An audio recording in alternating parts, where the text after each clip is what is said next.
विरोधी दल मुख्य सचेतक प्रमिला मल्लिक कहिसेंती जे जगन्नाथ जमी जबरदखल करिसेंती ताकू मुक्त करने को मना करा जायनी। नीतिकांति तो चली बंद होइनी बोधे नीतिकांति को भी रंग और ना परी बीजेपी बदलाई देबो बोली कहिसेंती प्रमिला। एमिति बदली बदली 5 वर्ष पड़ेब किछि काम करि परिबे नाही। नवीन पट्टनायक सरकार समय 100 कोटी कर्पस फंड गठन करी सबु भल भाबरे करिथिले। हेले राज्य सरकार एही 5 वर्ष रे केवल नाम रंग बदलाइबे किंतु काम करि परिबे नाही। सेपटे कांग्रेस विधायक तारा बाहिनीपति कहिसेंती जगन्नाथଙ୍କ जमी बहु जागारे बहु वर्षरु जबरदखल होईछि हेले निष्पत्ति होई पारुनी। विधानसभा कमिटी श्रीमंदिर प्रशासकଙ୍କ सहित आलोचना करिछि। जेउठी जगन्नाथ जमी जबरदखल होईछि ता पई कर्पस फंड करिवार आवश्यकता रहिछि। जमी जबरदखल मुक्त करा जाऊ।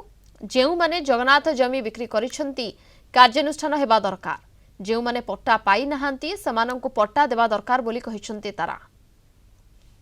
कोठी जगन्नाथ जमी जे जदि जबरदखल करचंती सरकारଙ୍କର अधीन रे अछि। सरकार ताकू जबरदस्त मुक्त करिया पई के तो मना करनांती। नीतिकांति कोन ठाकुरंगर चलने बर्तमान तो ठाकुरंगर नीतिकांति चलछि। पूर्वतन सरकार माननीय पूर्वतन मुख्यमंत्री नवीन पट्टनायक समय जो भली भाव में पर्पस फंड गठन करा जाए मंदिर पर 100 कोटी टंकार व्यवस्था कराइला। नीतिकांति तो जगन्नाथंकर महाप्रभुंकर केतेबेले किछि बंद हैनी।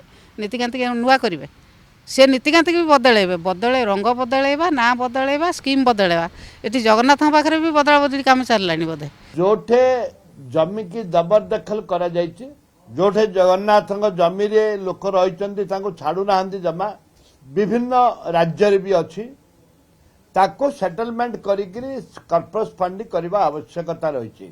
सरकार निष्पत्ति नियंतु जगन्नाथंग जमी जोटे हड़प होइछि किंबा जबरदखल होइछि किंबा स्वच्छप्रत भाव में जो माने जगन्नाथ जमी की रखिचंती तांको तांको ठारू आनी बिक्री करंतु नले सेमान सहित सेटलमेंट करंतु अर्थ कि आणंतु जोटा कि कर्पस मनी हमर जगन्नाथंकर कार्य रे लागू पूजा कार्य रे लागू।